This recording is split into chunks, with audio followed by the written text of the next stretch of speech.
बहुत ऊंची है और इनमें परिस्थितियां भी आती हैं, लेकिन इसको कैसे पार करेंगे? जो बाबा की याद होगी। ज्ञान का तो बल है, ज्ञान तो है ही, लेकिन याद का बल भी जरूर चाहिए। आज पूरी मुरली में बाबा ने कहा कर्मातीत अवस्था को पाना है, तो बाबा ने कहा सदैव ये युक्ति रचना है कि हम याद कैसे करें, सारा दिन में कैसे बाबा की याद रहे। सार है मीठे बच्चे, आत्मा और परमात्मा का यथार्थ ज्ञान तुम्हारे पास है।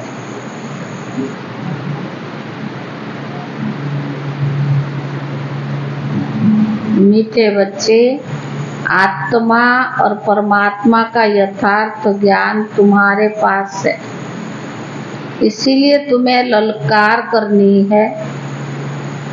तुम हो शिव शक्तियाँ, इसीलिए तुम्हें ललकार करनी है। तुम हो शिव शक्तियाँ। प्रश्न है, सबसे ऊंची मंजिल कौन सी है, जिसका ही तुम बच्चे पुरुषार्थ कर रही? सबसे ऊंची मंजिल कौन सा है? बाबा की याद में रहे, जिसके लिए बाबा ने कहा तुम बच्चे पुरुषार्थ कर रही। उत्तर है निरंतर याद में रहना, यही है सबसे ऊंची मंजिल। याद से ही कर्म भोग चुक्त हो, कर्मातीत अवस्था हो। याद से ही कर्म भोग चुक्त हो, कर्मातीत अवस्था होगी।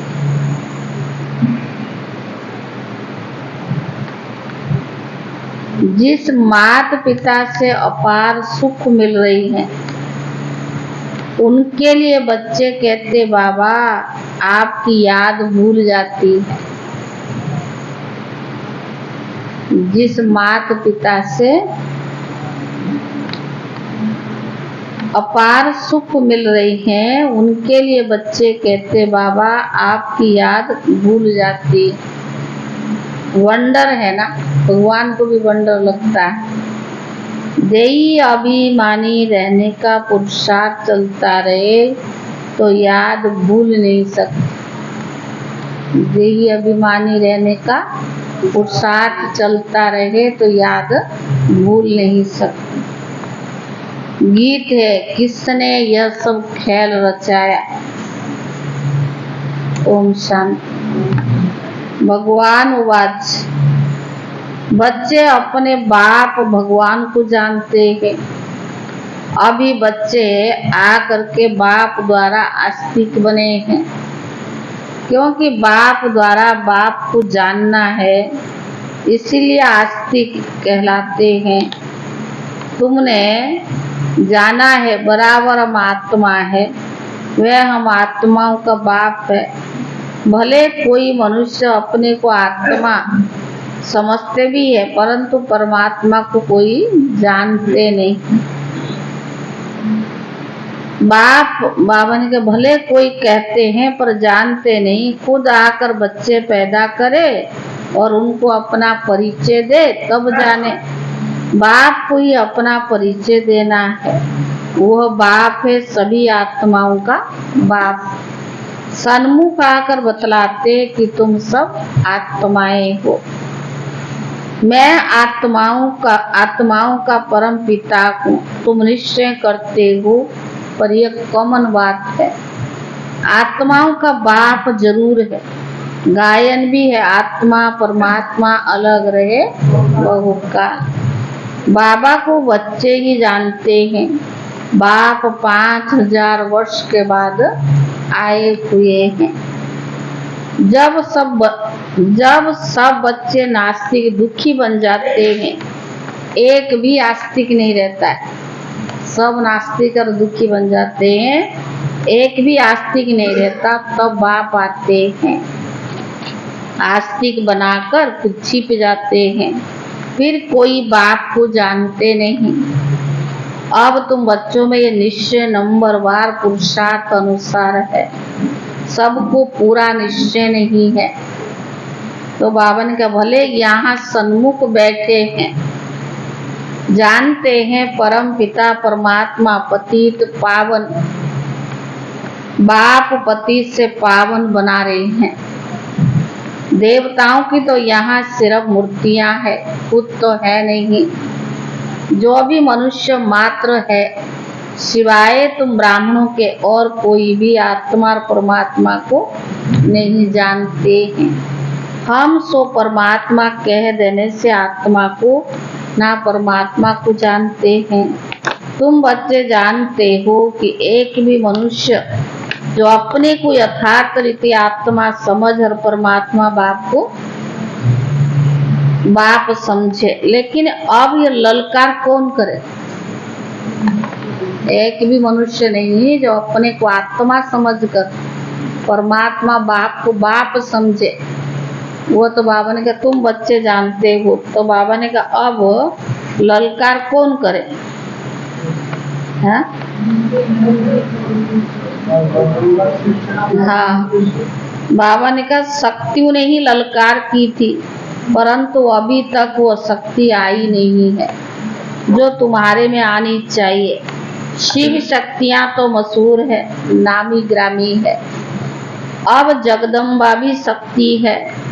अब कॉन्फ्रेंस में रिलीजियस हेड सब आते हैं, उन्हें भी समझाना है।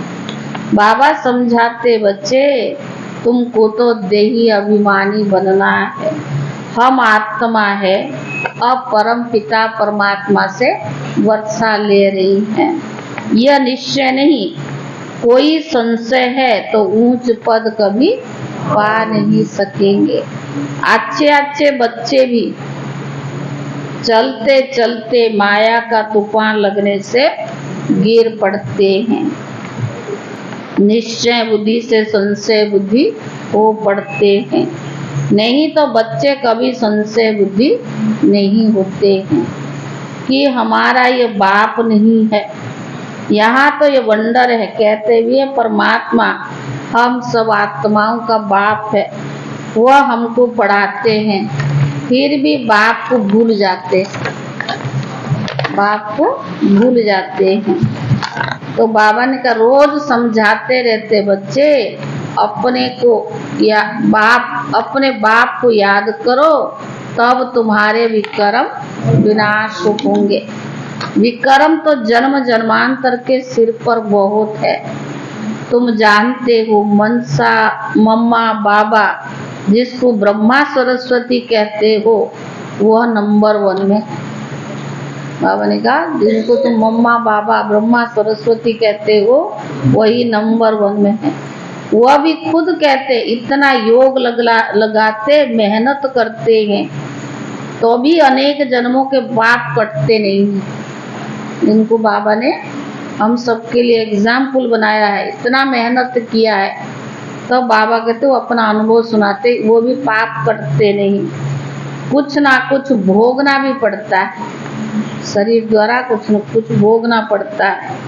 अंत में इस भोगना से छूट कर्मातीत अवस्था को पाना है, पुरुषार्थ करना है। माया भी कम रुस्तम नहीं है, दोनों ही सर्वशक्तिवान है। रावण माया ने सब मनुष्य मात्र को पतित बना दिया है। गाते हैं पतित पावन, तालियां बजाते रहते हैं, जरूर पतित है ना, परंतु अपने को समझते नहीं कि हम पतित है। यह समझानी भी जरूर है कि अब यह पतित दुनिया है, पावन दुनिया सतयुग को कहा जाता है। पावन दुनिया में ऐसे ऐसे पतित पावन को नहीं बुलाएंगे। वहाँ तो भारत बहुत सुखी था, एक ही धर्म था। अभी तुम जानते हो परम पिता परमात्मा ज्ञान का सागर है, वो इन सब वेद शास्त्र आदि के राज को जानते हैं, वही तो पढ़ा रहे हैं ना।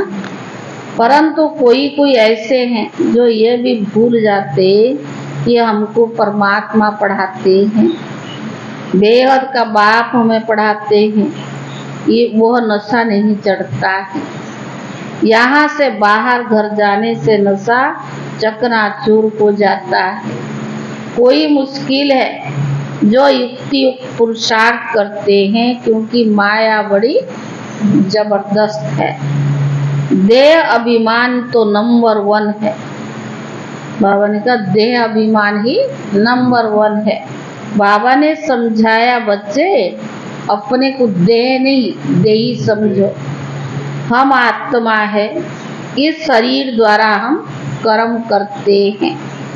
अपने को आत्मा परमात्मा तो कभी नहीं समझना।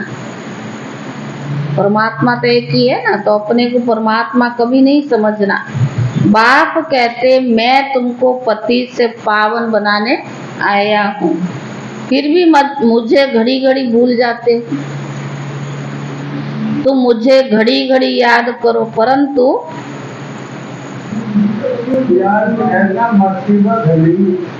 परंतु बाबा कहते बहुत अच्छे अच्छे बच्चे भी बाप को याद नहीं करते और फिर सच भी नहीं बतलाते।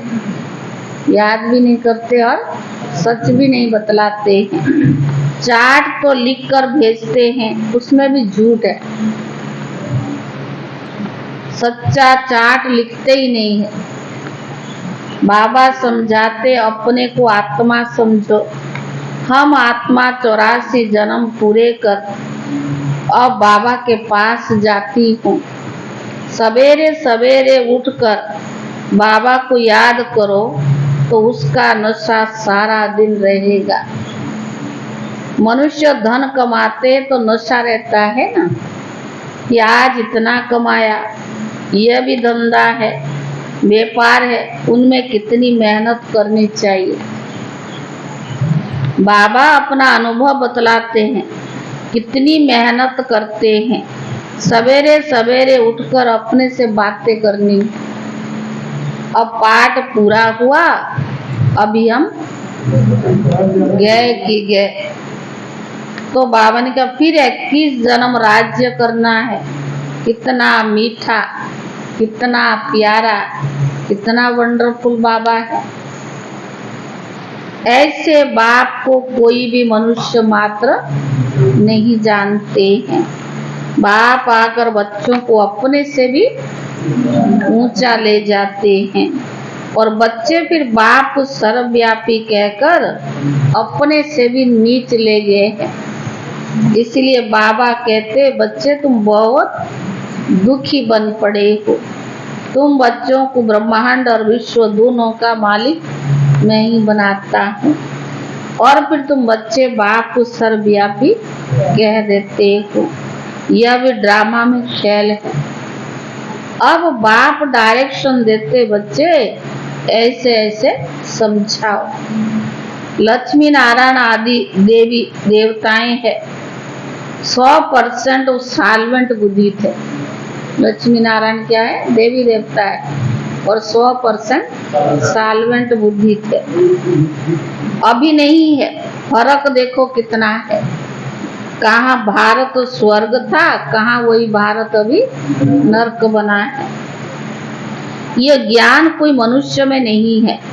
तुम बच्चों में भी वो ताकत है नहीं, मनुष्य में नहीं है, लेकिन हम बच्चों में ज्ञान मिला है। और बाबा ने कहा वो ताकत नहीं है। देह अभिमान बच्चों में बहुत है। हाँ, अहंकार इतना भरा हुआ है, देह अभिमान इतना है, मैं ही हूँ, सब कुछ मैं ही, जो हूँ मैं ही।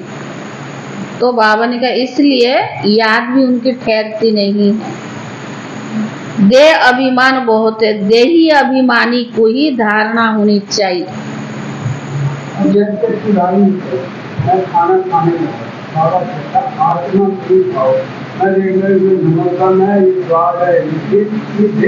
देह अभिमान कपड़ा में बाबा कहता है 100 टन की कपड़ा पहले भिलाने इतना भरा पड़ा है देह अभिमान। अगर मैं मतलब एक माता हमारे यहाँ क्लास में आते थे ना, अब उनका मतलब घर में रहते हैं। अब जैसे समय अनुसार सबकी तो बाल वाइट होनी है, काला थोड़ी ना रहेगी। और उम्र भी बढ़ता जाता है तो शरीर भी कमजोर होता है। कहते वो मैं देखने में भी ठीक नहीं लग रही हूँ, बाल भी सफेद होने लग गई और फिर मैं पतली भी हो गई। तो पतली होना तो अच्छा, लोग तो पुरुषार्थ करते हैं तो अच्छा ना, पर ये है कि जाऊंगी तो अच्छी नहीं लगी। अच्छा हमने शरीर को थोड़े देखने आए, अपने को ही सजाते रहो, ये क्या मतलब हुआ?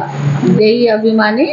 तो बाबा दे सुना है चंद्र कला देखो, मेरी लड़की को गाड़ी लगा के मामू मामू मैंने किसी से सुना वो जो बात है ना उसका हाँ। तो बहुत काले लगते थे, अब तो बहुत भद्दे हो गए। किसी ने सुना इस तरह से वो तो उम्र के हिसाब से सब कुछ होना ना, एक जैसा थोड़ा समय रहेगा। तो बाबा ने कहा अभी देखो फर्क कितना है, कहाँ भारत स्वर्ग था, अभी भारत नरक है। ये ज्ञान कोई मनुष्य में नहीं है, तुम बच्चों में है, पर वो ताकत नहीं है। देह अभिमान बहुत है, देही अभिमानी को तो धारणा होनी चाहिए। बाप डायरेक्शन देते बच्चे ऐसे ऐसे ललकार करो, आत्मा क्या है, परमात्मा क्या है, कोई को पता नहीं है। तुम जानते हो हम आत्मा बिंदी है, हमारा बाप परमात्मा भी बिंदी है, वो नॉलेजफुल पतित पावन है, जन्म मरण में नहीं आते हैं, हम आत्माएं जन्म मरण में आती है। परमात्मा कहते मेरा भी पाठ है, मैं भी आता हूँ तुम सबको सुखी बनाकर, फिर बाबा निर्वाण धाम में बैठ जाता हूँ। मनुष्य बूढ़े होते हैं तो वानप्रस्थ में चले जाते हैं, परंतु अर्थ नहीं समझते हैं। वानप्रस्थ माना वाणी से परे का स्थान है, वह थोड़ी वाणी से परे बैठते हैं।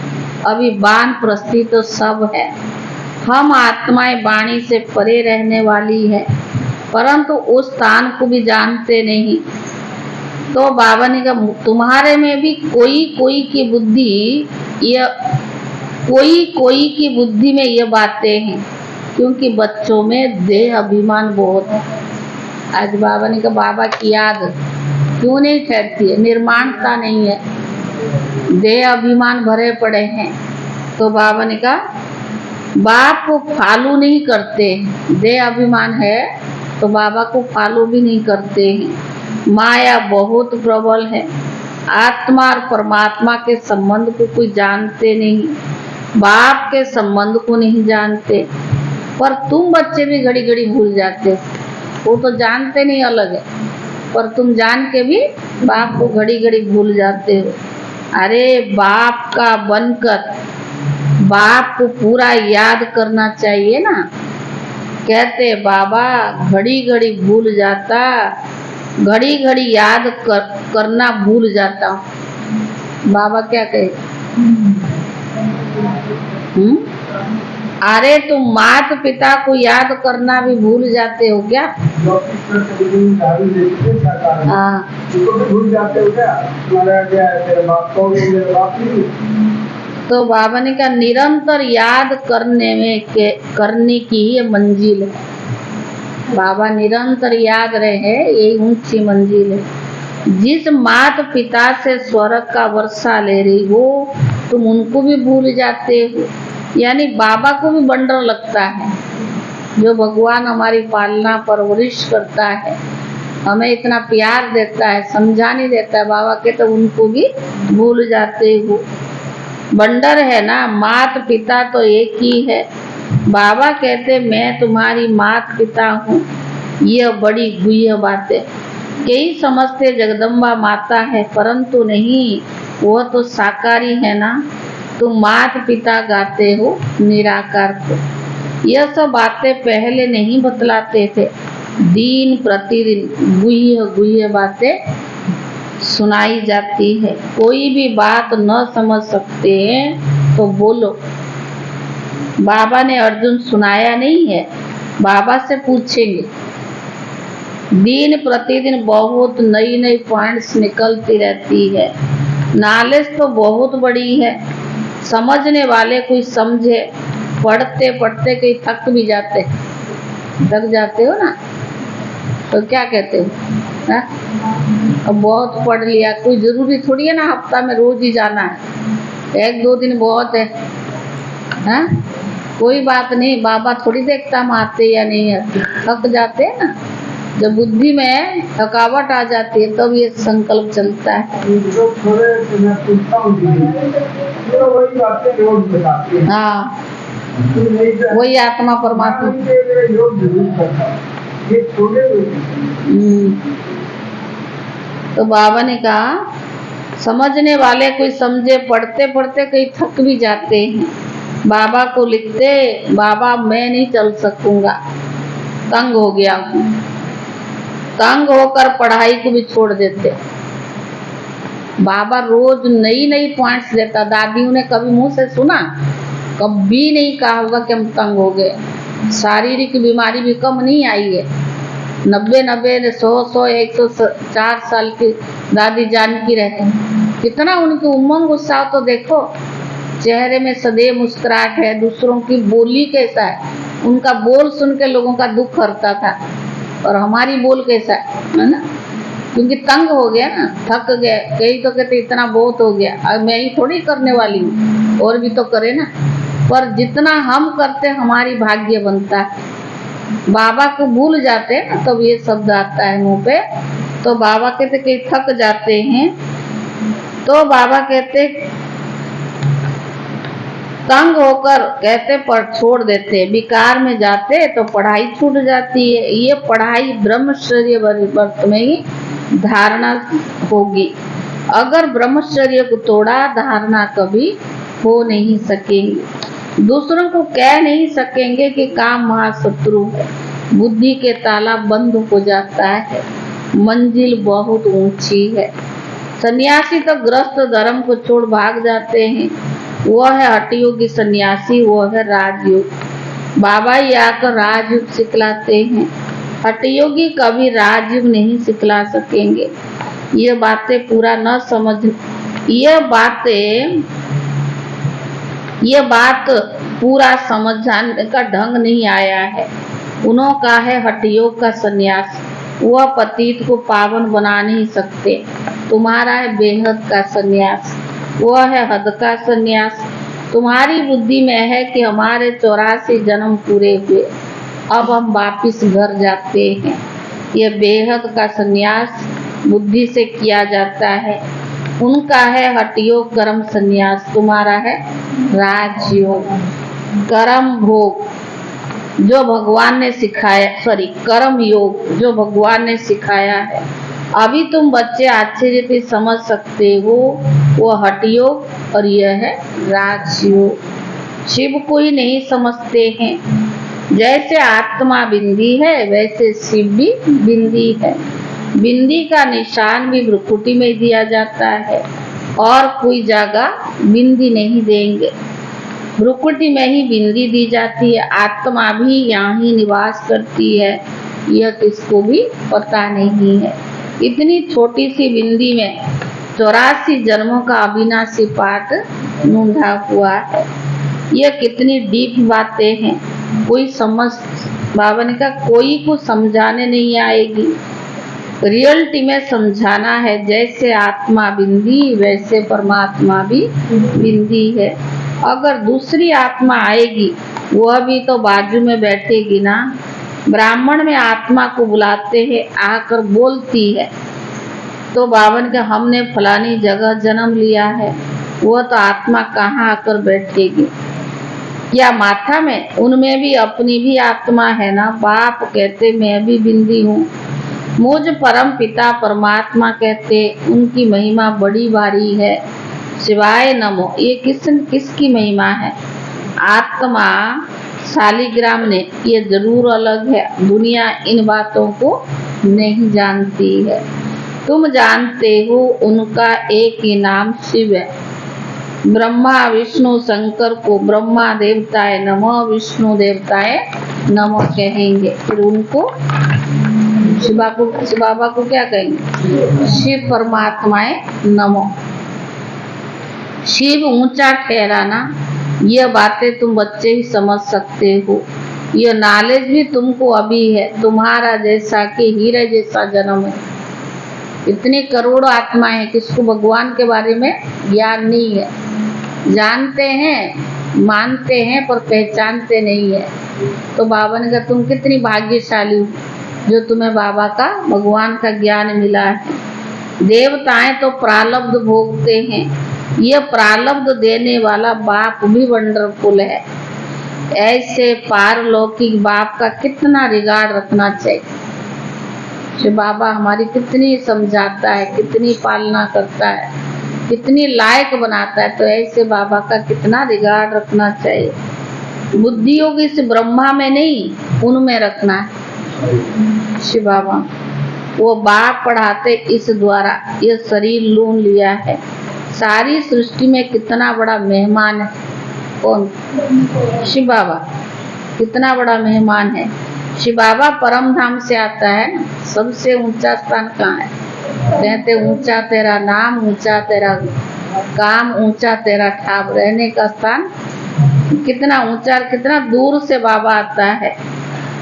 तो बाबा ने कहा बुद्धियों से ब्रह्मा से नहीं, उनमें रखना है। वो बाप पढ़ाते इन द्वारा शरीर का लोन लिया हुआ है। सारी सृष्टि में कितना बड़ा मेहमान है। शिव बाबा परम धाम से आते हैं, कितना बड़ा भारत का मेहमान। शिव बाबा कहाँ से आया हुआ है। उन मिनिस्टर आदि की कितनी इज्जत होती है।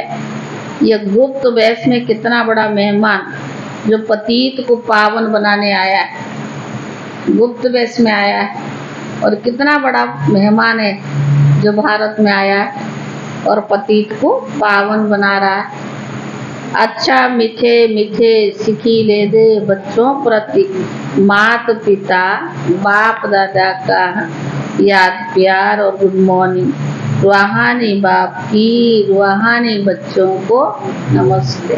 और रूहानी बच्चों की तरफ से रूहानी बाप दादा को याद प्यार और नमस्ते नमस्ते। धारणा के लिए मुख्य सार, सवेरे सवेरे उठ याद में बैठ कमाई जमा करनी।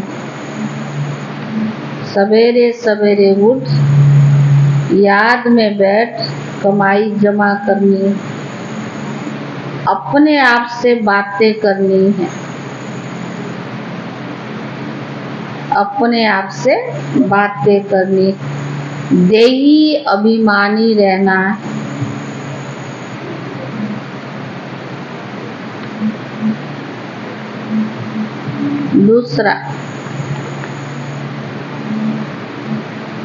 दूसरा है राजयोग, कर्म योग सीखना और सिखलाना है।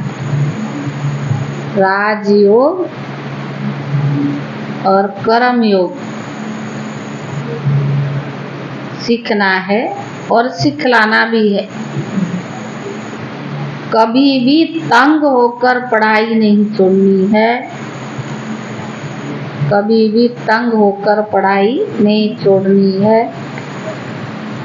बाप का रिगार्ड जरूर रखना है।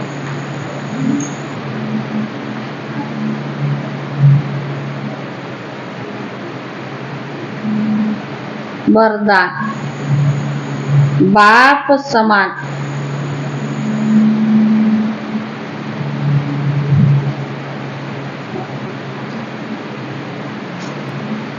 बाप समान बेहद की वृत्ति रखने वाले, बाप समान बेहद की वृत्ति रखने वाले मास्टर विश्व कल्याणकारी भव।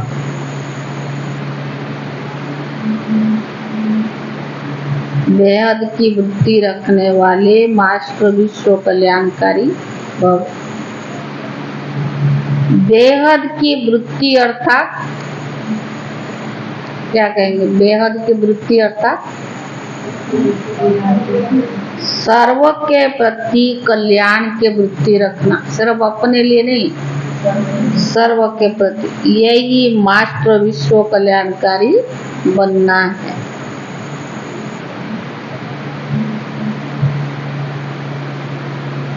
सिर्फ अपने हद के निमित्त बनी हुई आत्माओं के कारण